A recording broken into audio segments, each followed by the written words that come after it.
Greetings everyone, Dr. Kelly Brennan here for Communication 218, Interpersonal Communication. Today we're going to examine you, or better known as your identity. In interpersonal communication, one of the most important things to understand if you want to become a really good communicator interpersonally is to know who you are. A lot of us think, oh, I know who I am. Some people do, but for the majority of individuals, it may take a lifetime before they finally come to an understanding of who they are. So today we're going to be examining, in the wonderful world of interpersonal communication, the thing called self-concepts, or better known as our identity. When you think about this question, who are you? Think about that. How would you answer that question? If somebody said to you, tell me everything about you, or in 5 minutes, tell me what's the most important things I should know about you. And if you think about this question, think about this. How would you answer these questions? Not only who am I, but how do others see me? Now going back here for a second, who am I? This is how you see yourself in moments of true reflection. This is when you're being honest with yourself. On that second question, how do others see me? How do you think others see you? Do they see you the same way that you see yourself? Or do they see you completely different? Third, how would you like to see yourself? And then finally, how do you feel about yourself? When you think of these 4 questions, which is the easiest of these 4 to answer?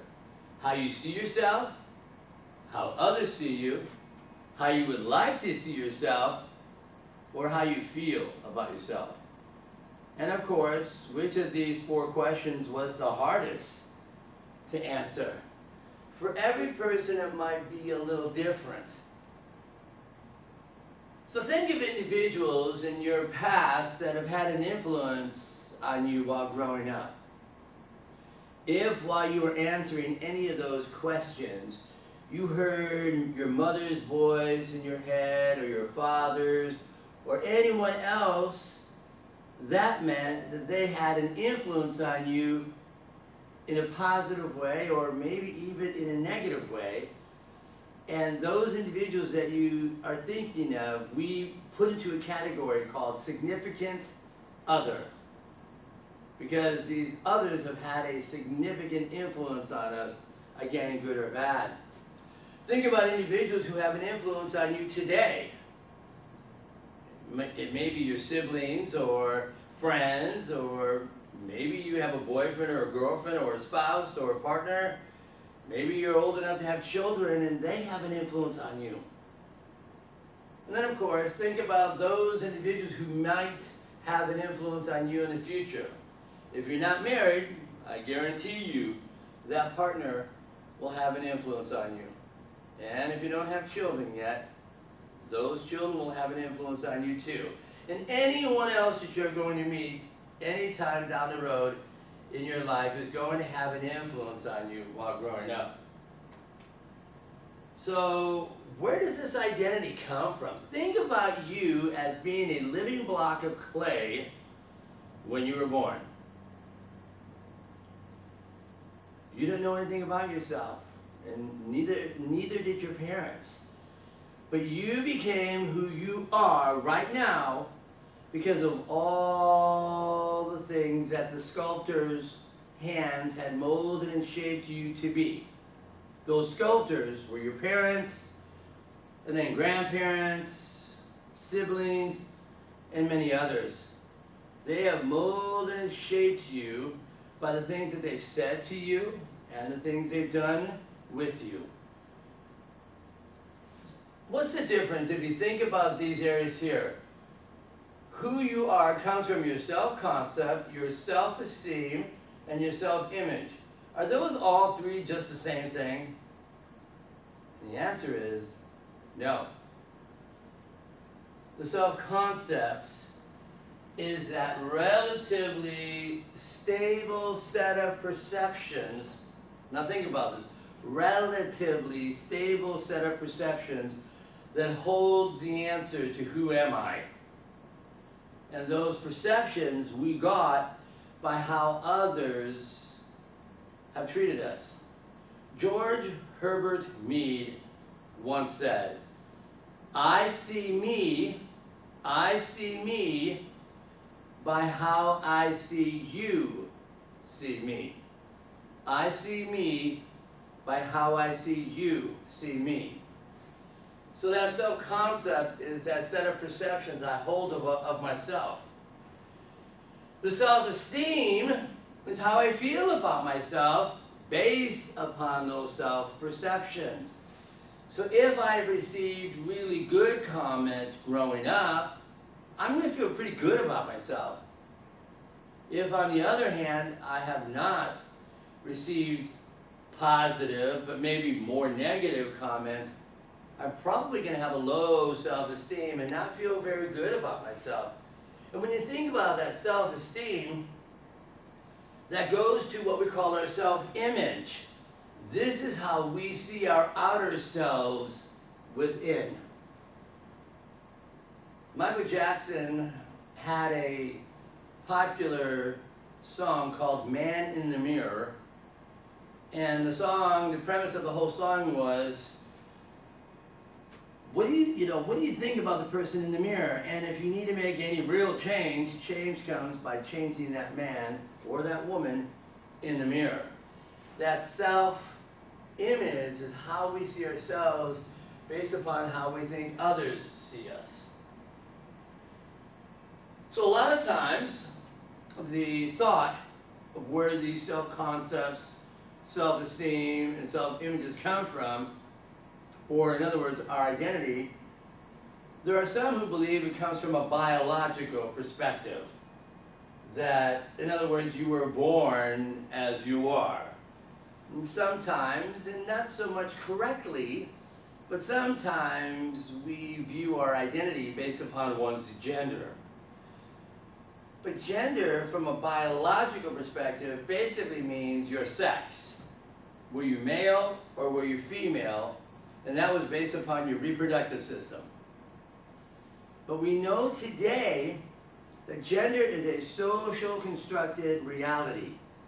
That based upon how you have been treated and raised, you were either raised to be a male or a female. But gender isn't any more binary. It's not just male or female, masculine or feminine. We do know that there is a perspective called gender neutrality. In Oregon, we know that you can, if you go to the DMV, for example, you can check M for male, F for female, or X for neither one. Because there are some individuals who may outwardly look male or female, but inwardly may identify with the other side of the gender coin. The other perspective is what we call brain differences. We know that the corpus callosum, the connective tissue between the right and the left hemisphere, is thicker in the brains of women and thinner in the brains of men. It has nothing to do with intelligence. But the thought is that came back from the old innate hunter-gatherer, where the hunter had to be focused without being distracted on killing the beast. And the gatherer had to be able to, while gathering the vegetations and the fruit, be able to know where all of her offspring was. So we know that there are some brain differences between men and women, that they are wired differently. I once saw and heard an explanation about how men's brains are like boxes where everything is compartmentalized. They have a box for home, a box for family, a box for friends, a box for self, and the biggest box they have is nothing. And when the man goes to work, he opens up his work box and thinks about nothing but work. When he's done at work, he puts the box lid back on, then goes maybe to home, and there is family, and he opens up the family box and he deals with just family. And it's true, if he's just sitting there kind of staring off in space and you say, honey, what are you doing? And he says, oh, nothing. It's true, because he's gone over to the largest box in his brain called nothing. He'll open it up and he's doing nothing. Women's brains, I've heard explained to be more like a big ball of yarn where everything is connected to everything. So something that you said today may influence what was said 2 weeks ago, or maybe even 2 weeks from now. And it's not to come across too stereotypical about men and women, just to say that these are some of the patterns that we've seen in regards to how men and women's brains are wired differently, and hence our identity is developed that way. Some of the sociological perspectives that go into the developing of who you are comes from what we call socialization. Some of those are from individuals and theorists and psychologists like Sigmund Freud. Freud believed in what he called the Freudian identification theory. He basically argues that around 24 to 36 months, well actually 24 to 30 months, the child starts to identify who they are. And of course, if you know anything about Freud, he argued that the little boy looks over at dad and says, hey, we've got the same reproductive system. Just like the little girl says, hey, mom and I have the same reproductive system.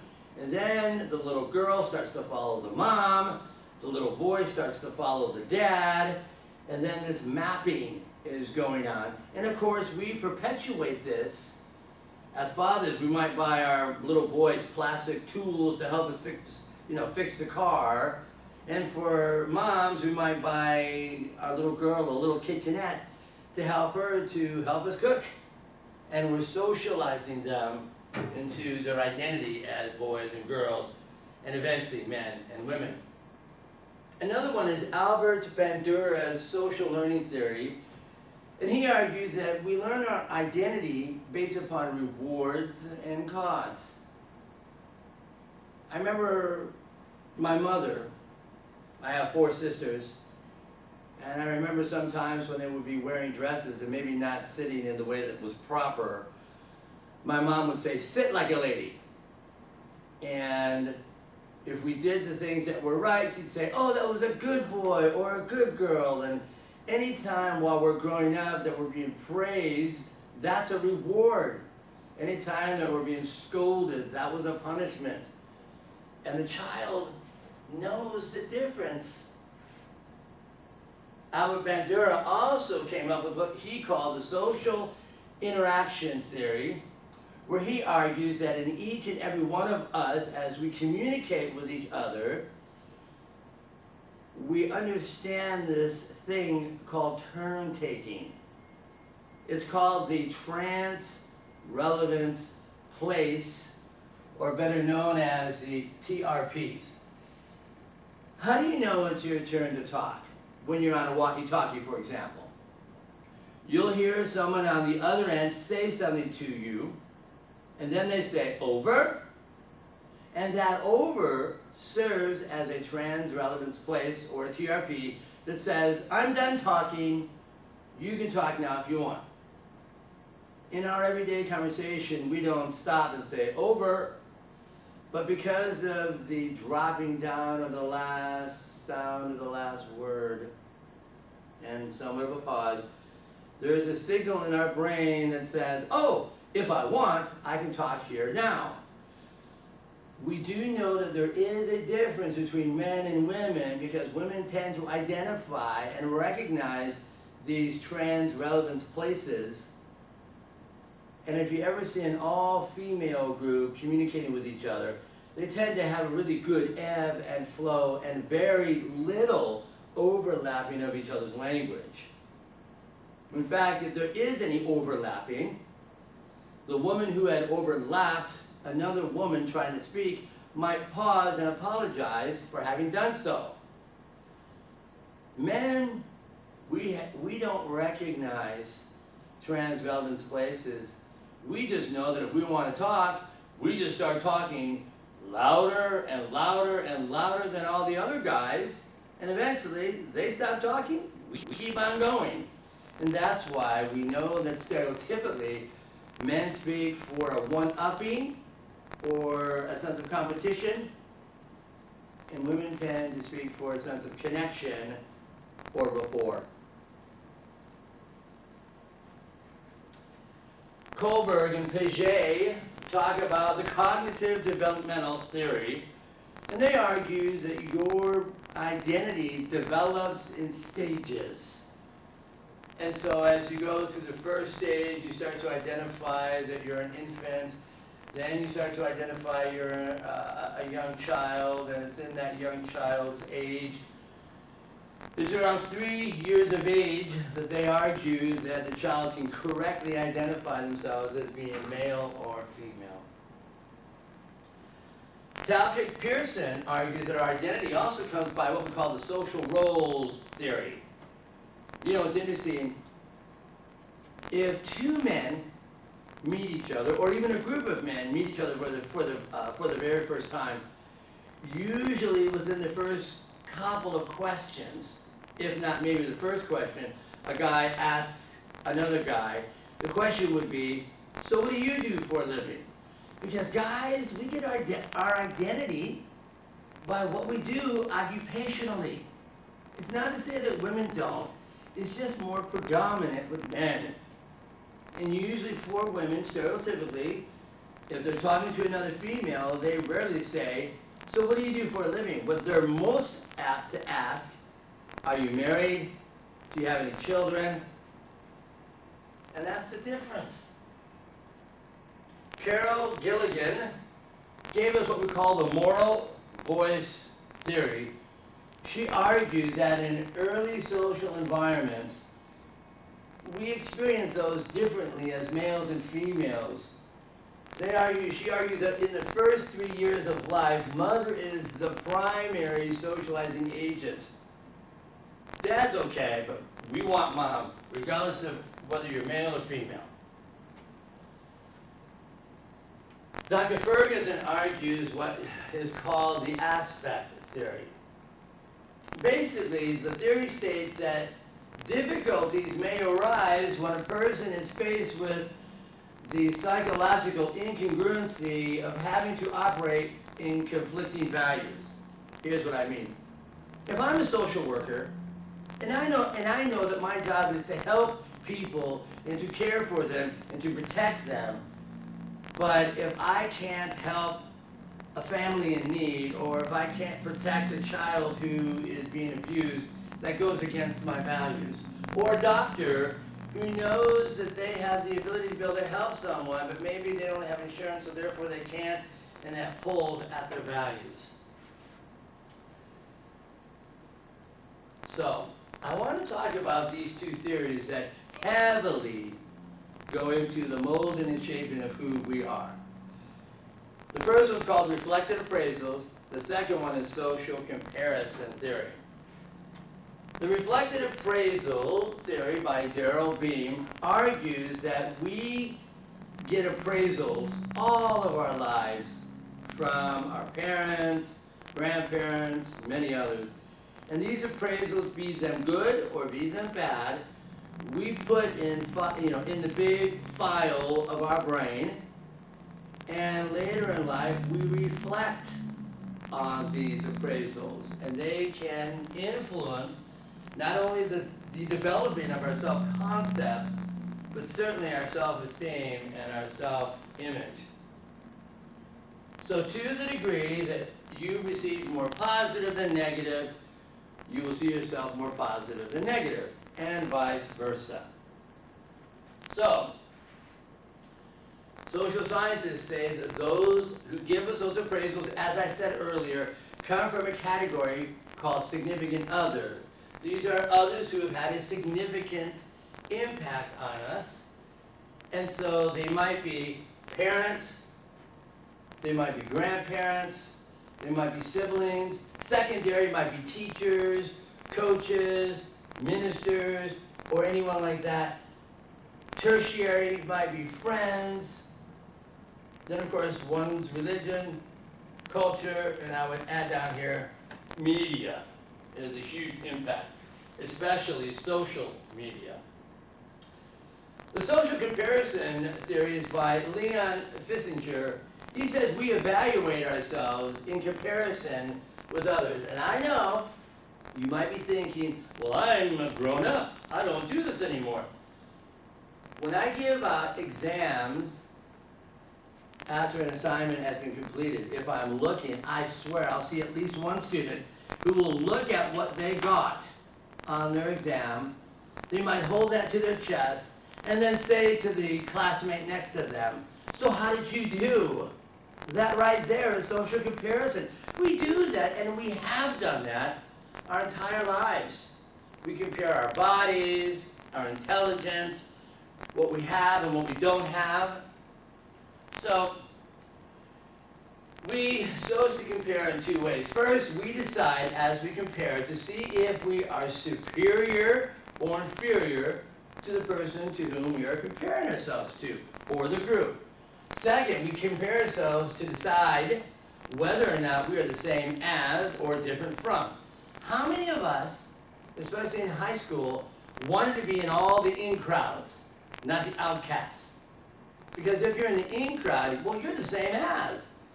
If you weren't, you're thrust out and treated as other. And that's the difference.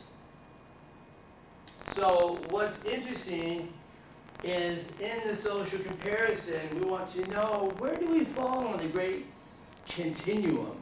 Now, as we get older in life, we realize that that's not really important. That if looking in the mirror, you're happy with the person you see, that's all that matters. Another thing that we understand in the development of oneself and our identity is that there are some differences between verbal and spatial abilities. We know that women speak 7,000 words every day. And for men, it's 2,000 every day. If you, as a male or female, ask another man, how was your day? He's probably going to respond with, good, or okay. If you, as a male or female, ask a woman, how was your day? Grab a chair and sit down. We're going to be here a while. Because she might say, well, I got up, I went to the bathroom, I got dressed, I had breakfast, and then I did this, and then this, and then this, all the way up until, and here we are now. And the reason for that is because the male feels like you're asking him to report on his day, so he has report talk. It was good. She is looking to get a connection, so she's going to tell you everything that happened to her that day, or whatever it is that she experienced, because she wants you to feel a part of her day. That's rapport talk. So we also know that there is a little bit of a difference between aggression when it comes to men and women. Boys can be more physically aggressive, or girls can be verbal. I mean, think about this. I know growing up that, with the guys that I had known, if they had a beef or an argument with another guy, they might have a fight, and then when that was over, they resolved their issue. Not so much for girls, and I'm not saying that women don't and haven't fought. But most of the time, it's with their words and not with their fists, and that's one of the differences. All right. So let me go to what we call things that we need to understand when we think about our identity, right? Understand that your identity is subjective, and it can be contextually subjective. I can feel really comfortable with my family and friends, but I might be really uncomfortable in a group of people I've never met before, and I'm meeting them for the very first time. Or I might be very comfortable in who I am in certain aspects. I might say, oh, intellectually, I'm very comfortable with who I am, but physically, maybe not so much. So understand that identity that we have, and once it's set, is not necessarily set in concrete. It can change, and it does. I will tell you that once people have fallen into a self-concept, be it good or bad, there is a tendency to seek people out to confirm how we see ourselves. We call that self-verification. It's interesting, I have known individuals who have been in abusive relationships. And us, myself, and many others can see from the outside looking in, why is that person in that abusive relationship? Do they not see it? And then every once in a while, they'll get themselves out of that, and you're like, yay! But then all of a sudden, months later, they're right back into the same kind of a relationship, just a different person. It's kind of like the same dance, different partner. Why? Because that's how they see themselves.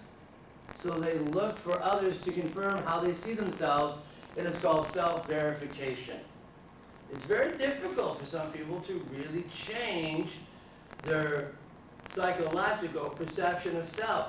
I've known people who have lost tons of weight and look great. But when they look in that mirror, they still see that person that was so many pounds heavy. And that's how they see themselves. So, a healthy self-concept is flexible. I mean, think about any experiences that you've gone through, good and bad. I mean, do we not grow by those? When I've accomplished some really great things, I feel great about myself, and I've also had to grow by pain, whether it's physical or emotional or even psychological. Anyone who's been through a really bad breakup or even a really bad divorce or any kind of abuse, hopefully will grow from those situations and become a better person. There are some identities that resist change. No matter what, and even if the information that's being presented to them is going to help them become a better person, they're so stuck in their ways. We call that cognitive conservatism. Cognitive conservatism. It means that we are so stuck in our ways, we'll never change. And there are some people that are so set in their ways, there's no way you're going to change them. So, again, looking for, this confirmation. So, one of the things that we do understand that helps influence people, good and or bad, is what we call self-fulfilling prophecies. If you tell yourself something long enough, good or bad, you've increased the probability that that's going to occur. Ever psych yourself out? I've had a test that's been handed to me, and I think to myself, I'm not going to do good.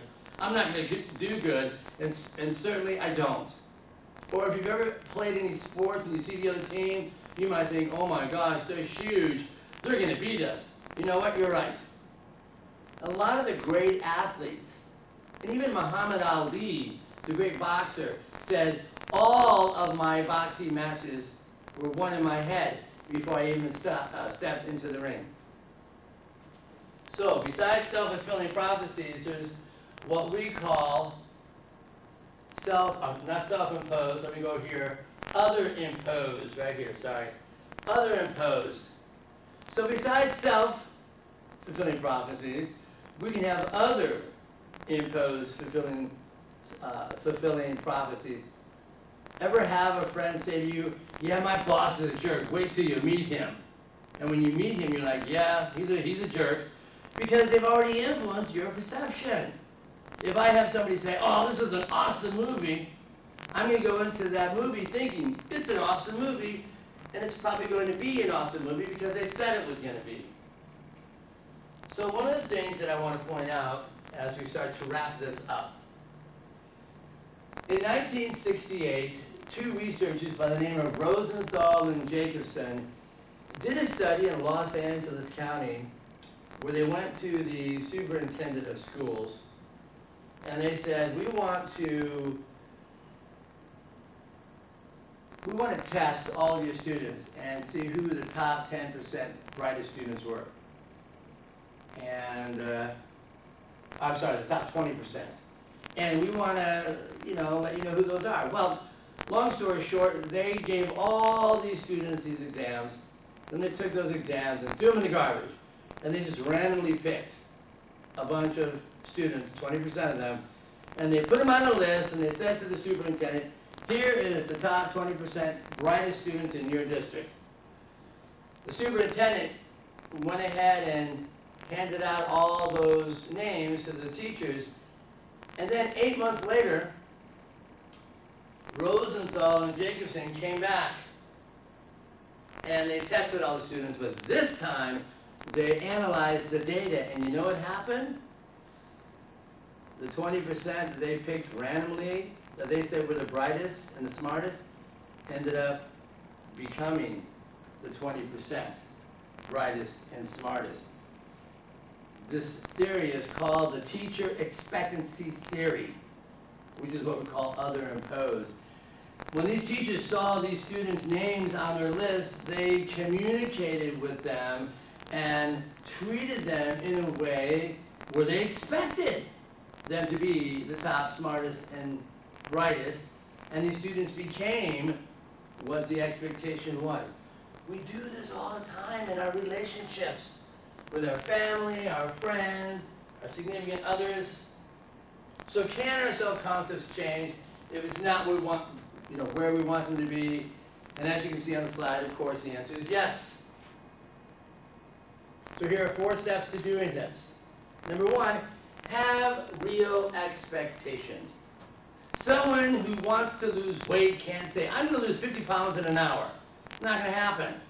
Someone who wants to develop in any way that they can has to go, okay, what's a realistic expectation in a week, in 2 weeks, in a month?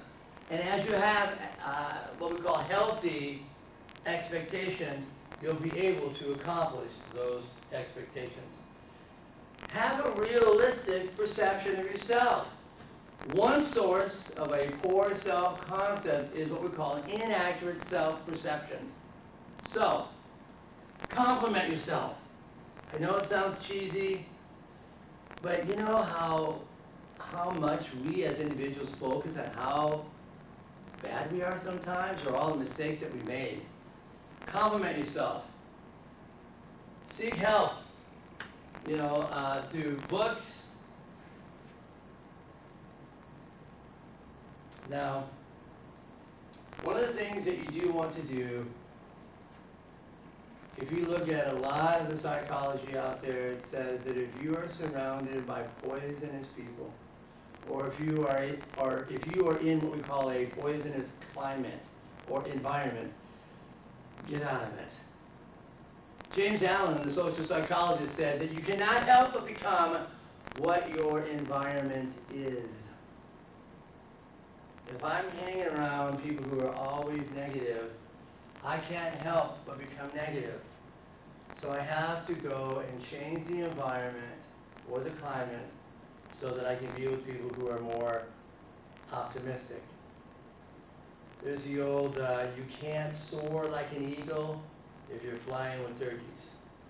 Third thing, have the will to change. As cheesy as that sounds, you just gotta want to change. And have the skills to change. Seek advice out of books, observe some role models, and then decide to do it. It's the old Nike slogan, do it. All right. So one of the things that we do all of the time is we do this thing called impression management. I mentioned before in class that there are 4 selves that reside within all of us. Think about this, 4 selves to me. That's why relationships are so hard, because when 2 people are meeting, it's not 2, it's 8. And in ourselves, we have a private self, a public self, a desired self, and a fearful self.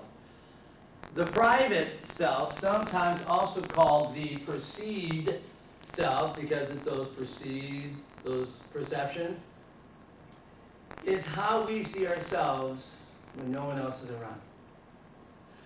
The public self sometimes is also called the presenting self, because as soon as we get out of our cars or we leave our homes, we put on that public mask and we are acting and behaving in a way that we think everyone wants us to act and behave. But when we get into our cars or we get home, the mask comes off and we are who we really are. The desired self is the person we're hoping to become. So we go to school, we go to work, because we're trying to progress. And this fearful self is the one that has the phobias, the weaknesses, the fears, and sometimes this can prohibit us from being all that we can be. Some people are fearful of relationships. Some people, believe it or not, are fearful of success. There's a whole theory called the wounded warrior theory. And the whole premise of that is, give me an opportunity and I'll tell you why I can't do it. And it's like the eternal pessimist. So, you can look through the PowerPoints at a more in-depth explanation of these 4 selves. I will just leave you on this last note. Irving Goffman coined the term face work. He says that all of us manage who we are based upon how we see ourselves in our self-concept, how we feel about ourselves in our self-esteem, and how we see ourselves in our self-image. The self-concept is the most important thing you've got to learn in order to be able to know who you are. The more you know you, the better you can be in communicating interpersonally. I hope this has helped. We'll see you next time. Next time we'll be talking about perception. Thanks.